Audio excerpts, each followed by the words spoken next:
Sure, transition.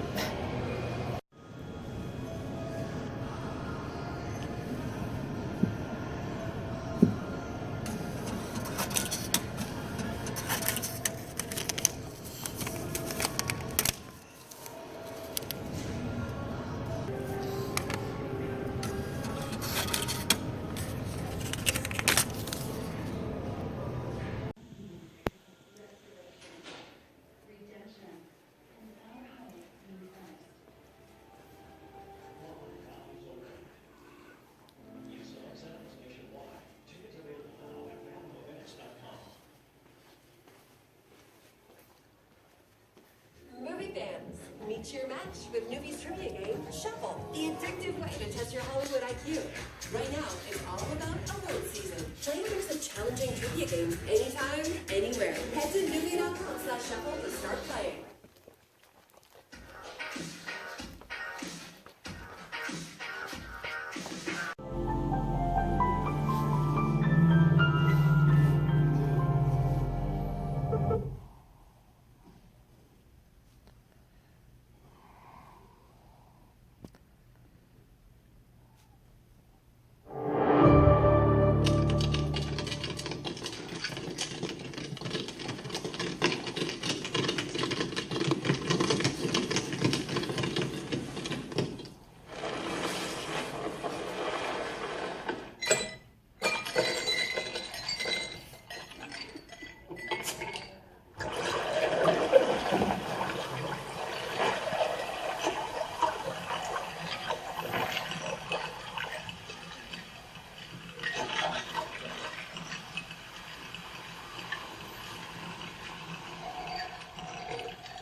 Fame are greatly exaggerated. Morning, Usnavi.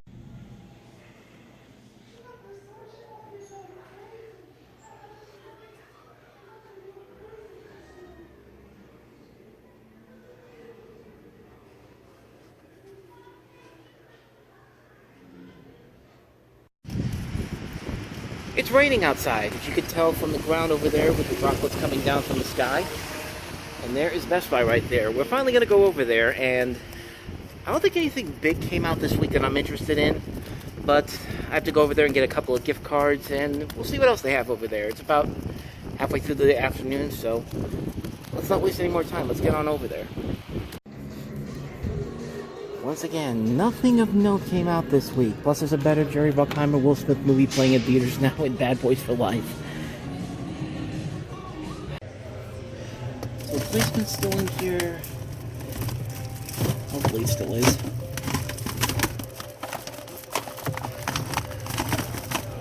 Come on.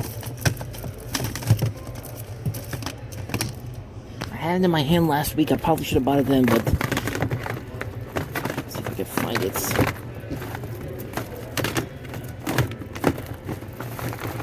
Oh, yes, found it.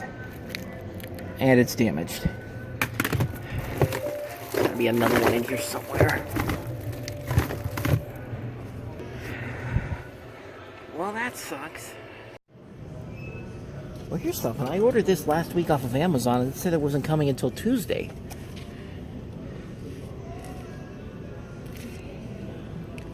It's the same price. Yeah, I'm definitely picking that up.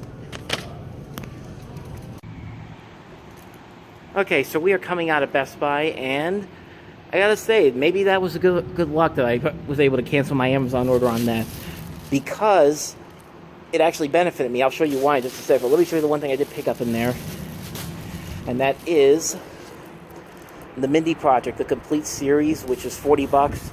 Now, the story behind this one was that I thought this was coming out next week, because if you go to Amazon's website, it lists this as a release that's coming out on Tuesday, the 21st. And turns out it wasn't, but I didn't think Best Buy was actually going to have this in the stores. I think it came out this week, but Amazon never changed it around before that, so it was the same price. It was basically the same price I paid for it on Amazon, but I got it at Best Buy for the same price, except without the shipping and handling. So it worked out in my favor on that front. So I was able to get rid of that on my Amazon thing, and I was able to get 3 movies, including a new copy of The Replacements, because the one in there, the back of the Blu-ray was like broken into, like it was cracked. The cover was. So yeah, I lucked out there, and I picked up a couple of other things that'll come out within the next week. So you'll definitely see that. But as far as this show itself goes, I really enjoyed it. Like, I really enjoyed the show. I think the last season or 2 of this did not come out on DVD. I have the first 4 seasons on DVD. I think season 5 did, but I'm not sure though. But here's the entire series, and once again, Mill Creek Entertainment, they have really grown on me in the last couple of years. They put out Happy Endings on Blu-ray, Community on Blu-ray, Friday Night Lights, Master of Sex, and they're also going to be putting out 30 Rock on Blu-ray in April, so really looking forward to that. So, pretty good time at Best Buy today. Let's head on over to our next stop. Alrighty, next stop of the day, Barnes & Noble. Yep, nothing of interest came out this week at all. Let's go ahead and put a better movie over underneath this. There we go. Bad Times in the El Royale. Alrighty, one last stop for the day, and that is Cash in Culture. Right next to the... So this week, Universal and Warner Brothers announced they were teaming up for these double feature DVD sets for their movies. Kind of reminds me of what happened with Paramount and Warner Brothers a few years ago. I'm kind of wondering what possible combinations they can do with these. Like, some obvious ones, you could put the Pacific Rim movies on one set, but definitely opens up a lot of possibilities of what they could put on these types of sets. These triple features, 4-film sets.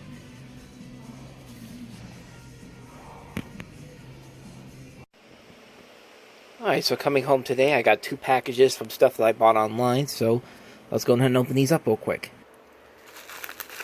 This first thing here, which I've been trying to get for a while now, I thought that this was actually something that Best Buy had too, a Best Buy exclusive steelbook, but no, this is a Target steelbook.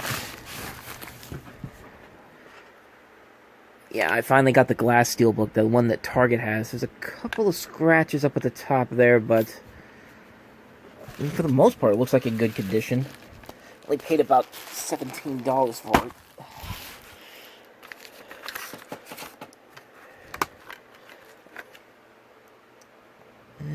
That looks good. And that looks good. I have the original split on steelbook that I bought from Best Buy. So that'll go great next to that. So let's go ahead and open up this other one then. Well, before I open up the other one, I guess I should say that I like this movie, but I don't think it's as good as Split. I don't think it's one of M. Night Shyamalan's worst movies, but compared to Split, I think that was one of his better movies. This one was good for the most part, and then the third act was kind of not that great. I'll be honest about that, but I'm glad I finally got the steelbook, because I couldn't get to a Target to find it, but now I have it in my hands. Now let's go ahead and open up this other box. Go ahead and shed a little light on this one here.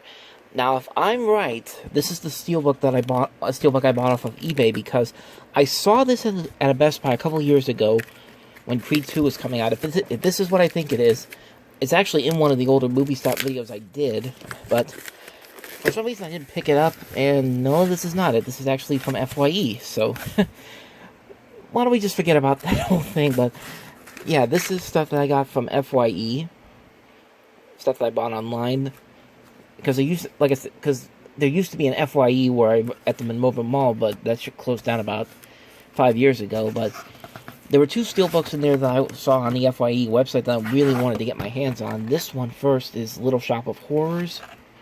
I have the digibook version of this, but I do like that steelbook. It's a really nice looking steelbook, and like I said, FYE doesn't exist around where I live anymore, except I have to go out towards Westmoreland Mall to get to an FYE. That or Mall of Robinson. near Pittsburgh, and the other one is Corpse Bride, which, compared to the other stop-motion movies, is not my favorite one, but still a really good movie. So there's both of those. Alright, so I want to get my quick thoughts on Bad Boys for Life and Dolittle. I'll start with Bad Boys for Life. And in terms of the other movies, I like the second one a little bit more than the first one, mostly because of the fact that there is more over-the-top action in the second one than there is in the first one. I mean, the first movie is a better film story-wise, but both of these movies work well because of the chemistry between Will Smith and Martin Lawrence. And not only does it work here, but it actually translates into what I think may be the best of the three movies. Like, I really enjoyed this movie. I was very surprised when I heard a lot of the critical praise coming out of this movie. And the fact that it's been 17 years since in between these two films. Usually these sequels don't usually turn out well, but this one actually kind of did. Like, not only does this movie play well to keeping Will Smith and Martin Lawrence very funny, you can still see their chemistry working together, but not only that, the comedy is still very good here, and there's also a good amount of drama, too. I like the maturity that this franchise takes with these two new directors they have here, and I've got their names right here, because I know I'm going to screw them up if I don't remember them. Adil El Arbi and Bilal Fallah. Even, I don't know if I still messed it up, but these are two Belgian directors who directed Black. They did a couple of episodes of Snowfall, and they're going to do Beverly Hills Cop 4, which I'm looking forward to now, especially after this. And I'm not going to give away any, like, the major spoilers of this movie, because there are a lot of heavy moments in this movie, and I honestly think it is the best of the series in terms of a story. Action's okay, not as good as the second one, but for what they're trying to do here, I think the story and the cast really does work well here. I like the new characters they add here. I kind of want to see a spin-off film with these younger characters they have here from Emma. They got Charles Melton, Alexander Ludwig, Vanessa Hudgens, and Paulo Nunes as this younger part of the, was it the CIA or the, I can't remember what it was, the Miami Police Department, AMMO. And they were all very good in this. I like the villain in this movie, Kate Del Castillo, who I've seen in a couple movies before. I saw her in the 33. I saw her in, she was in No Good Deed. She was the voice of the La Muerta in The Book of Life. I think she's a very good actress, and I like her role in this movie. I just had a good time with this movie. It's a really good movie. I think what makes it work is that it honors the original series of films, but it also is managing to create something new and exciting of what these films could potentially become if they continue to do these. Like, I'm actually really looking forward to see what they might do with with another Bad Boys movie, because apparently they are making a fourth Bad Boys film. So, yeah, I would highly recommend this movie. If you like the first two movies, you'll definitely enjoy this one. And who knows, you might actually think it's the best of the series like I do. Now, in terms of Dolittle, I know this movie was getting a lot of really bad reviews. I know a lot of people are comparing this to Cats, and I'm trying to get the page up here so I can have some information right in my face, because, let's be honest, I'm trying to do this real quickly, and I'm doing it one shot here, but, yeah, I saw a lot of the bad reviews for this, and everyone was comparing it to Cats, which I saw Cats a couple weeks ago, and that's a terrible, terrible movie. I said last week, Like a Boss, that'll be the worst movie I see all year. And then people were telling me, well, wait till you see Dolittle. And I wasn't going to let this movie break me. I wasn't going to let it get to me. I was just going to go in there. I was going to enjoy it. See what I like, see what I didn't like. And, excuse me. And it's a movie. I mean, that's really the best thing you could say about it, is that it's not as bad as everyone says it is, but it's not a good movie either. Like, I could definitely understand a lot of the problems that a lot of people have with this movie. At 102 minutes, it doesn't feel that long, but it's... how can I put this? For the first half of it, it's okay. I think it doesn't really do anything to make it stand out on its own. But at the same time, you could definitely tell there were a lot of flaws primarily in the story department, because they really don't have a single idea, especially in the second half. It's like they're just throwing stuff at the wall and seeing if anything sticks. This had a lot of reshoots, apparently. I think they brought in Jonathan Liebsman to help oversee the filming. They brought in Chris McKay, the guy who does the Lego movies and does some other stuff too. But it just doesn't really work here, and it's not a bad movie. Like, Robert Downey Jr. is clearly trying in this movie, and there are some moments in here where he's actually kind of fun. And some of the voice work, I think, is very well done, although some of it feels kind of pointless. Like some characters really don't need to have these star talents in here. Like, Marion Cotillard has a role in this. Selena Gomez has a role in this that's kind of pointless. Ray Fiennes is in this for a little bit. You got Emma Thompson, Rami Malek, John Cena, Kumail Nanjiani, Tom Holland, Craig Robinson, Jason Mantzoukas, Carmen Ejogo, and most of them are alright, but just some of the stuff that they're given in terms of the dialogue, it really feels like they're trying to throw in modern references in here that are really unnecessary. But, I mean, there are just moments in here where I feel like they didn't really think about this. They just wanted to get this out of the way. They knew it was going to be terrible from the get-go and just said, you know what, screw it, just throw stuff at the wall and see if it works or anything. Like, Michael Sheen is in this movie. He has some funny moments here or there, but they don't have really give an indication of what his character is supposed to do in this movie. Neither does Jim Broadbent, really, or Antonio Banderas.